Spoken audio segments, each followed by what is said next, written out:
चले जाओ चले जाओ चले जाओ महापालिका प्रशासनाचं करायचं काय खाली मुंडीवर पाय या महापालिका प्रशासनाचं करायचं काय खाली मुंडीवर पाय महापालिका आयुक्त मुर्दाबाद मुर्दाबाद मुर्दाबाद महापालिका प्रशासन मुर्दाबाद मुर्दाबाद मुर्दाबाद महापालिका आयुक्त मुर्दाबाद मुर्दाबाद महापालिका प्रशासन मुर्दाबाद मुर्दाबाद मुर्दाबाद परवाचे मासे दिले सिद्धेश्वर तलावामध्ये महापालिका आयुक्तांचा मासे टाकून निषेध करतो निषेध महापालिका आयुक्त मुर्दाबाद मुर्दाबाद महापालिका आयुक्त मुर्दाबाद मुर्दाबाद मुर्दाबाद या महापालिका आयुक्ताचं करायचं काय खाली मुंडीवर या महापालिका आयुक्तांचं करायचं काय खाली मुंडीवर पाय महापालिका आयुक्त मुर्दाबाद मुर्दाबाद मुर्दाबाद खरं तर हे फार दयनीय बाब आहे. महापालिकेकडे या सर्व गोष्टी आहेत. महापालिकेने स्मार्ट सिटी अंतर्गत त्या तलावाचं सुद्धा टेंडर काढलं होतं. आपल्याला माध्यमातून किंवा चॅनलच्या माध्यमातून मी सांगू इच्छितो,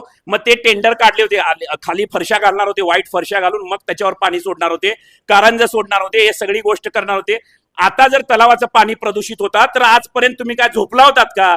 या सर्व गोष्टी किंवा तिथलं जर देवाचं किंवा सिद्धेश्वर मंदिराचं, सिद्धेश्वर महाराजांचं जे काय पावित्र्य आहे ते संपत चाललेलं आहे. या सर्व गोष्टीला जबाबदार फक्त आणि फक्त महानगरची पालिका